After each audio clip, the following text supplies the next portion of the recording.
Excellent. Well, thank you so much for the introduction, and thank you for having me here with this amazing panel.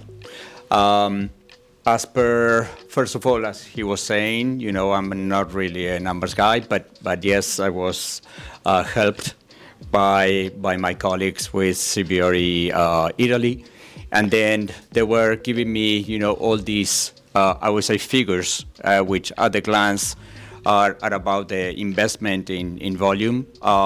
Then, of course, as you see, and it's pretty clear there, and everybody knows that the interest rates actually are affecting the industry. I mean, all kinds of real estate, but the industry in particular.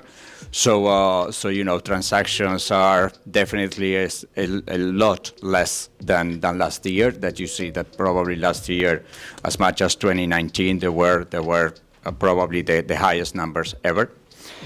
But if you see, the investment has shifted a little, regardless, from office, for instance, to more other kinds of livings, what we call alternative living, like flex living, co-living, student housing, and all those kind of products, by the way. And of course hotels. So even though the number, the final figure for this year in terms of investment has decreased from 2022, the shift has been more into hotels and other kinds of living versus offices. That is definitely suffering a lot.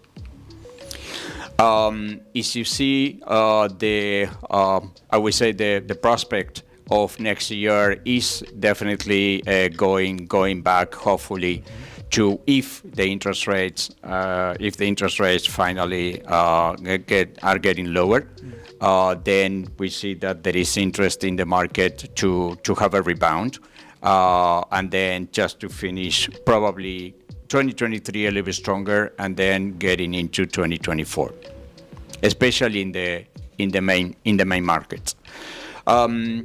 So as you see, there is a big portion of what they call value add assets.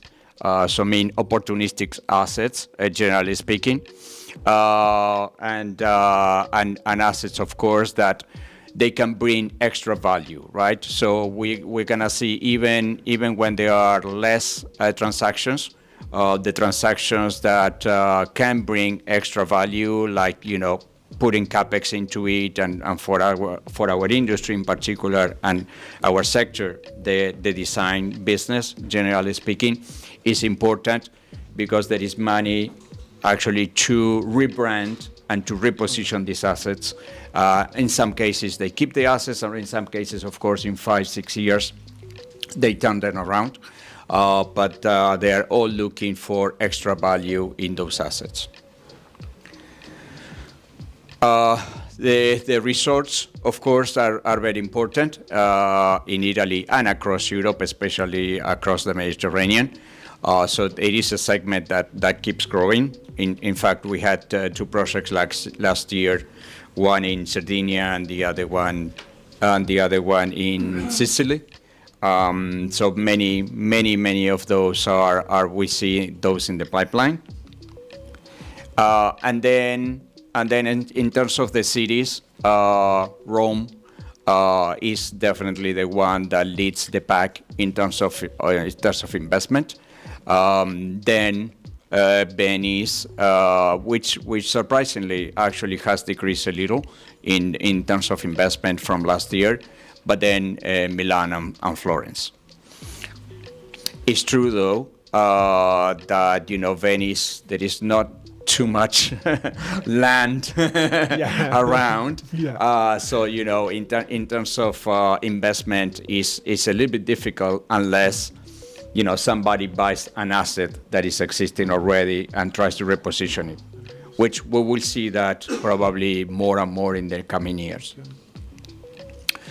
So as per the performance, again, Milan is leading the pack, actually pretty much, and Rome in particular, first of all, great transactions and great performance in Rome, and then after that is Milan. But as you see, Rome has surpassed Paris in RevPAR growth, and then Milan comes in third, even above London. Madrid ranks really well, especially in the last years because of the new luxury product that is coming to town. And then, as per again the European RevPAR compared to the other main cities, again Rome and Milan rank really well. So again, I think that is important to see. It's important to see that there will be a continuous growth in these top markets. So what is next? We see the pipeline that is very strong still in hotels and resorts. Resorts, as you see, accounts for probably 20 plus percentage in the market. So it's still, and we see many projects as you see there in the south of Italy, which also is an area that is definitely, I would say, picking up. And if you see there, you see a lot of transactions and a lot of activity in Napoli, in particular, that is becoming, I would say, is back in the map, especially for American tourists that they haven't known yet Napoli. So I think it's important to consider that. So in terms of first of all, I will contradict you a little because I don't think that hospitality should be versus food. No, definitely. But it should be plus. Yeah. And I think that definitely that's what it is. More and more we see in many cases even food and beverage leading the hospitality business in many hotels. In some cases, we have, of course, here an expert in that from Accor, but in some cases, even accounting for 50% of the profit of the hotel in many cases. So that's super important. But that has to do with space, right? So what's the difference in between a space and place? So a space is, let's put it this way, 4 walls, and actually a place is a place that people want to go to. So it's a destination. So it has, of course, an environment that attracts people. It brings an experience. And that's what, with CBRE and the company that I also represent, that is part of the family Street Sense, that's what we usually do. So we have creative studios, F&B consulting and operations, branding and marketing, interior architecture, and urban design. And then we cover mostly all the real estate kinds of assets, but specifically hospitality. So I would like, without going into so much specifics, but I would like to perhaps do a little bit of history on how we got here, and then let's see if there is another one here. So it is important to see, the evolution of the hotel business, and specifically the hotel business that has to do with F&B. So it's important to mention perhaps Jan Schrieger and the Studio 54 as probably the origin of F&B and entertainment, quote unquote, and hospitality as well, and how much he has, over the years, I would say, influence the industry.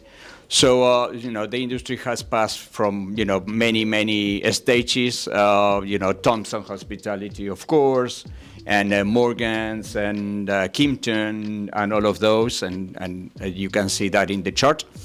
But then what is important to see as well is how this boutique hotel that started, back in the early 2000s, then, of course, has grown, and more importantly, companies like Accor or Marriott or Hilton have either mimic, I would say, products like those, or even have acquired those companies. I think that one of the things that, and not because you are here, but one of the things that definitely I admire, no, I admire from Accor, that they have been really smart at really partnering with companies like, Paris Society or Ernest Merck and such.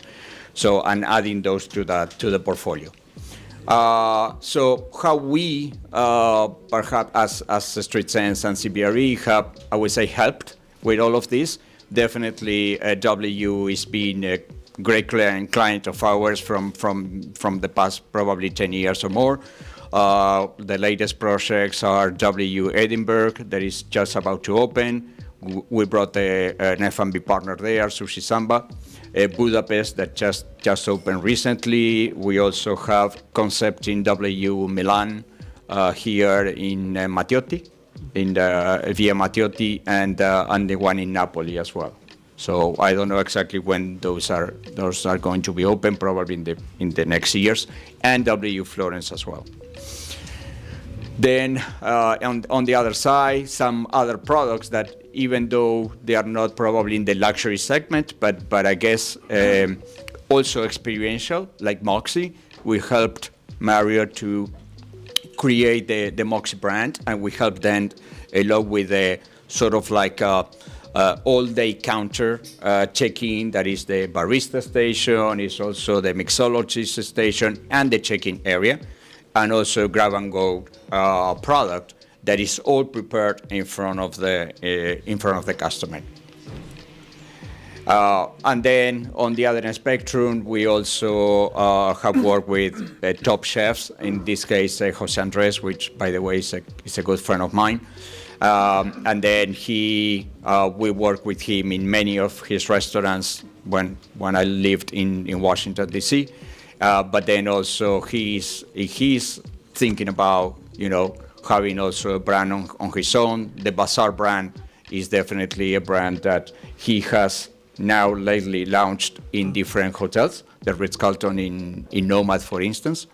And then some other groups and some other projects that we have worked, especially on the soft brands, which also is a growing segment.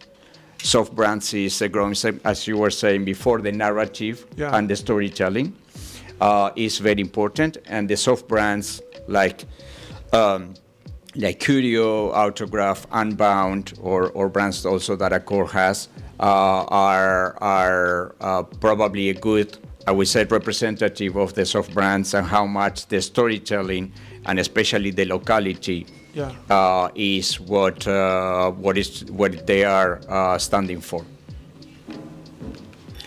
And then just a few numbers and a few examples. This is, believe it or not, is an apartment building, a residential building in Washington, D.C.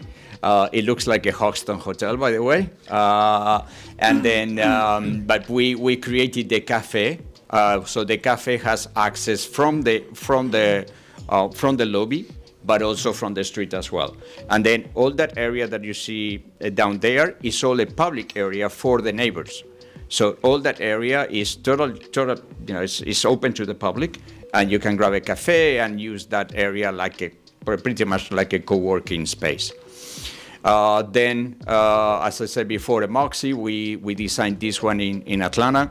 We also hired a local artist to create these murals. And of course, we did all the decoration as well as all the rooms and such.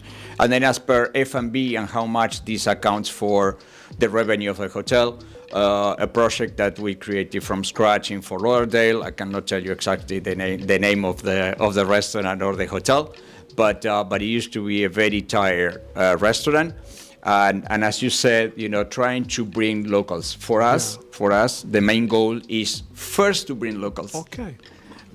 First to bring locals, because we say that hotel guests are going to go where people go. So then first you have to attract the locals.